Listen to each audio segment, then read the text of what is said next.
আজকে আমার বার্থডে, তাই আমি কত সুন্দর করে আজকে সেজেছি। একদম হোয়াইট পরে সেজেছি। আর আমার কেক সব একদম রেডি। কেকও রেডি, আমিও রেডি। এখনই আমরা কি করবো? কেক কেটে ফেলবো। কি মজা, কি মজা।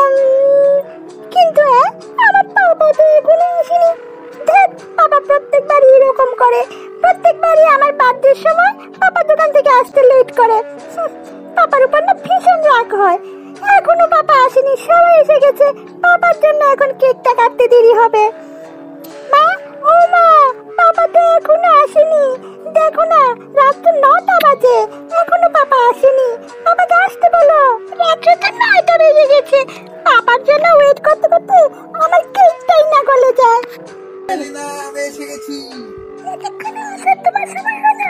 আমি কখন থেকে তোমার জন্য ওয়েট করছি। তোমার জন্য আমার কেকটাই না গলে যায়। আরে মা, দোকানে তো অনেক কাজ ছিল, তাই আমার দেরি হয়ে গেল। রাগ করিস না মা। ঠিক আছে, নেক্সট থেকে এমন আর হবে না। আমাকে বাদ দিয়ে তোরা কেক কেটে নিবি। পাপাকে পেয়ে আমার কথা ভুলে গেছিস। দাঁড়া দাঁড়া, আমি আসছি।